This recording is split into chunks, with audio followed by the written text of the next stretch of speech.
শুভ সন্ধ্যা বন্ধুরা। এই দেখো আমরা চায়ের আড্ডায় বসে গেছি। কি হচ্ছে দেখো, চা সঙ্গে হচ্ছে গরম গরম চিকেন পকোড়া। ওহ, কি জমে গেছে সন্ধেটা আমাদের। কিরে মেয়ে, চলে আয়, নিয়ে এসো তোমার পকোড়া, নিয়ে এসো চা নিয়ে এসো। আমরা চা খাই, পকোড়া খাই, এইসব আমাদের চলছে, বুঝতে পেরেছো? আজ রবিবার বলে কথা, আজকে তো আমাদের খেতেই হবে একটু ভালো মন্দ। আজকে সকালবেলায় মাংস হয়নি, ওই জন্য বিকেলবেলায় চিকেন পকোড়া, দেখেছো?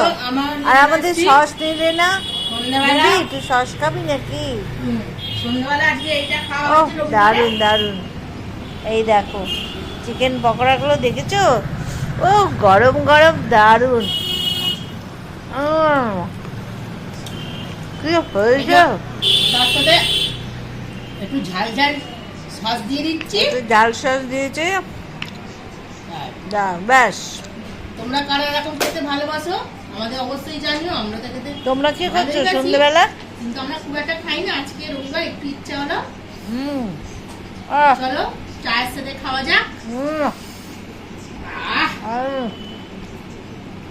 দারুণ দারুণ,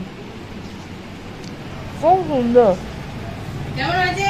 খুব ভালো, চলো তাহলে খাওয়া যাক। আমিও দারুণ। অনেকদিন মানে চিকেন পকোড়াটা খেলাম।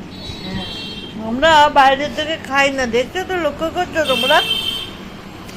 সবই আমরা বাড়িতে তৈরি করি। কমই খাই। এই দেখো চিকেন পকোড়াগুলো কি দারুণ হয়েছে, দেখতেও সুন্দর আর খেতেও খুব সুন্দর, মচমচে, দারুণ হয়েছে। ঠিক আছে, আমরা চললাম, খেতে চললাম, খাই। তোমরা কি করছো সন্ধ্যেবেলাটা? বেশ, ঠিক আছে, আবার যখন খাবো তোমাদের সাথে শেয়ার করবো। টাটা।